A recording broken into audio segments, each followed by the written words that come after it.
algumas informações para vocês. Para quem não identificou o tronco principal ainda, esse aqui, tá?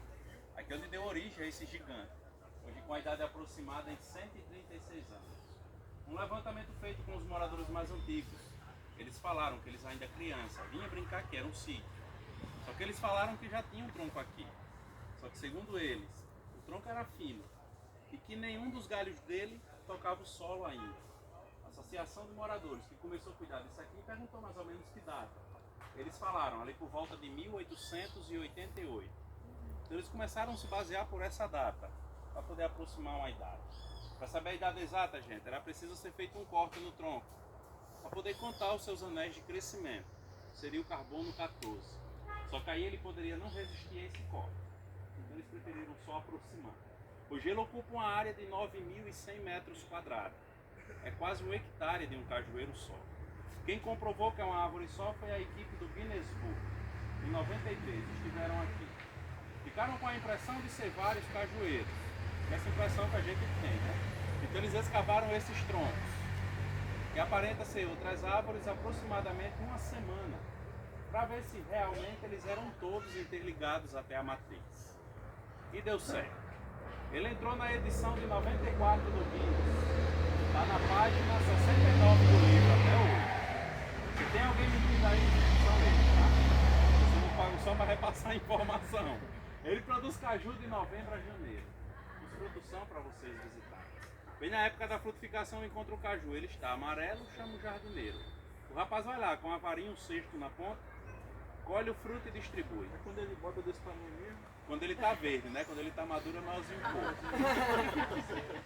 O fruto ficou normal, gente, é do tamanho de uma maçã, de cor amarela e bem doce.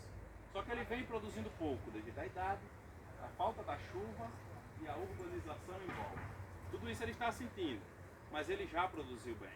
Safra recorde de 95 foi de 70.000 unidades, 2,5 toneladas de caju.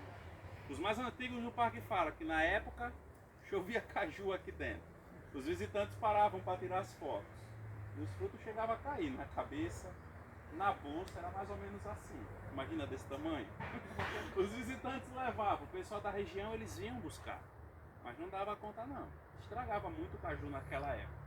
O único tronco, gente, que não faz parte desse aqui é aquele grossão lá, próximo àquela barraca azul. Ali é um cajueiro comum, ficou mantido aqui no parque só para servir de comparação. Diferente desse, os galhos dele não tocam o solo. E se vocês observarem, um detalhe que é bem interessante, os galhos desse aqui não invadem aquela área, porque pertence àquele outro cajueiro. Até parece que a gente pode ir lá ali, só que não. A sombra que aquele provoca, esse aqui não gosta. Então ele não vai para ali. Mas também seria muito egoísmo da parte dele, né? O maior cajueiro do mundo, gente, ele cresce em um processo conhecido como geotropismo positivo. Tropismo, crescimento, geo é solo. Quando as árvores crescem, procuram o solo para enraizar. Isso não é tão comum de se encontrar, mas pode ser que algum dia vocês consigam encontrar isso em outro local. Vocês só não vão conseguir encontrar desse tamanho. Normalmente, quando eles fazem geotropismo, um galho ou dois que toca o solo, e quando eles enraizam, eles param ali. Ou senão eles crescem só um pouco mais. No caso desse aqui, gente, foram 5 galhos que tocaram o solo. Enraizaram, já conseguiram ocupar essa área de 9.100 metros quadrados e não parou de crescer ainda. Isso acaba se tornando um processo anormal. E um mistério, porque a botânica ainda não conseguiu nos explicar o porquê dele ter crescido tanto. Já foi feita análise de solo e não tem nada de anormal no solo. Foi feito o teste de DNA também. Segundo informações, nenhuma alteração no DNA. Então mistério pra gente até hoje. Quem poderia ter plantado o cajueiro? Temos duas versões de plantadores, mas que são hipóteses. A primeira é um senhor. Aqui era um sítio que pertencia a ele, chamado de Luiz Inácio de Oliveira. Moradores da região falam que esse senhor foi quem plantou essa semente na propriedade dele. Só que ele vendeu isso aqui sem saber que ele tinha o maior cajueiro do mundo.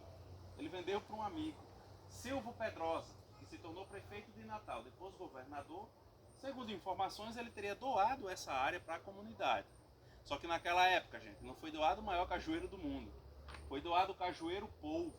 Se vocês observarem o tronco principal, ele parece com o molusco, seus tentáculos. Ele só se tornou o maior do mundo quando o Guinness comprovou.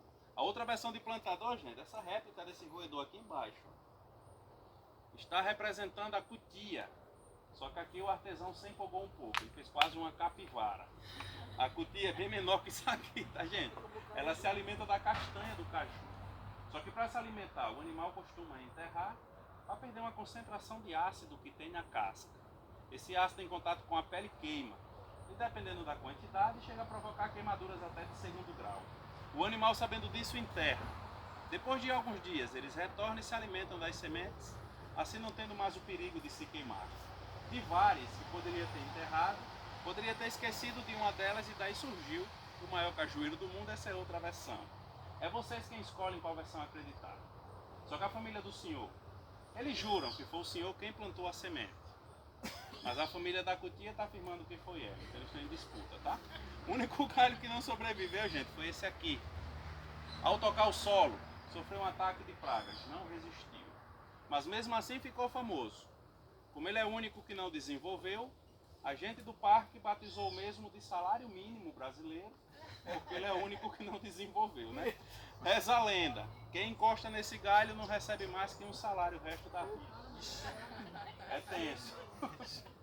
O lado bom dessa informação é que vocês estão sendo avisados. E o lado ruim? Quando eles me falaram isso, eu já tinha 5 anos aqui no parque.